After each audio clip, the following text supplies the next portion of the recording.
ഈശോ മിശിഹായ്ക്ക് സ്തുതിയായിരിക്കട്ടെ. കൂട്ടുകാരെ, നിങ്ങൾക്ക് ആരാകണമെന്നാണ് ആഗ്രഹം? ചിലർ പറയും എനിക്ക് എൻജിനീയർ ആകണം, ചിലർ ഡോക്ടറാകണം, ചിലർ നേഴ്സാകണം എന്നൊക്കെ പറയും അല്ലേ. എന്നാൽ നിങ്ങൾ ചോദിച്ചിട്ടുണ്ടോ നിങ്ങളുടെ മാതാപിതാക്കളോട് നിങ്ങൾ ആരാകണമെന്നാണ് അവരുടെ ആഗ്രഹമെന്ന്? അതൊക്കെ പോട്ടെ, എന്നാൽ ഈശോയോട് ചോദിച്ചിട്ടുണ്ടോ നിങ്ങൾ?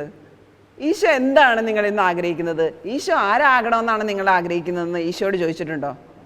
ഈശോയുടെ ആഗ്രഹം എന്താണെന്നറിയാമോ? മത്തായിയുടെ സുവിശേഷം 18-ാം അധ്യായം 3-ാം വാക്യത്തിൽ നമ്മളെക്കുറിച്ചുള്ള ഈശോയുടെ ആഗ്രഹം പറയുന്നുണ്ട്. നിങ്ങൾ മാനസാന്തരപ്പെട്ട് ശിശുക്കളെ പോലെ ആകുന്നില്ലെങ്കിൽ സ്വർഗരാജ്യത്തിൽ പ്രവേശിക്കുകയില്ല. ഈശോ ആഗ്രഹിക്കുന്ന നമ്മളെല്ലാവരും സ്വർഗത്തിൽ എത്തിച്ചേരണമെന്നാണ്.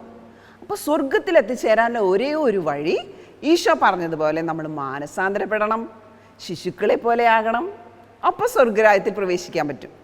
ഇത് കണ്ടോ, ഇത് മാനസാന്തരപ്പെടാത്തവരുടെ ജീവിതത്തിൻ്റെ അവസ്ഥയാണ്. ഫുള്ളും ബ്ലാക്ക് കണ്ട. തിന്മ നിറഞ്ഞൊരു ജീവിതം. തിന്മ നിറഞ്ഞൊരു ജീവിതം നയിക്കുന്ന ഒരു വ്യക്തി നേരെ എവിടേക്ക് പോവും?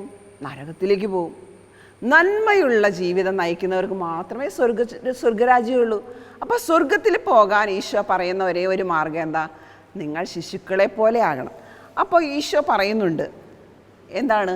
നമുക്ക് മാതൃകയായിട്ട് ഈശോ ശിശുവായിട്ട് ജനിച്ചു, ശിശുവിനെ പോലെ വളർന്ന് മാതാപിതാക്കൾക്ക് വിധേയരായി അവൻ ജീവിച്ചു.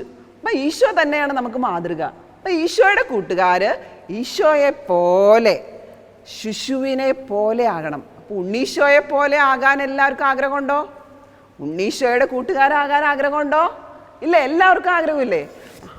ഉണ്ണീശോയെ പോലെ ഉണ്ണീശോയുടെ കൂട്ടുകാരാകാൻ നമുക്ക് ആഗ്രഹിക്കാം. അങ്ങനെയെങ്കിൽ നമ്മൾ എന്ത് ചെയ്യണം? ഉണ്ണീശോ പറഞ്ഞതുപോലെ നിങ്ങൾ മാനസാന്തരപ്പെടണം, ശിശുക്കളെ പോലെ ആകണം. അപ്പോൾ നമ്മളെല്ലാവരും സ്വർഗരാജ്യത്തിൽ പോകും. ഈശോയെ പോലെ ചെറുതാകാൻ, നിഷ്കളങ്കരാകാൻ നമുക്ക് ആഗ്രഹിക്കാം, പ്രാർത്ഥിക്കാം. ഈശോ എല്ലാ കൂട്ടുകാരെയും അനുഗ്രഹിക്കട്ടെ.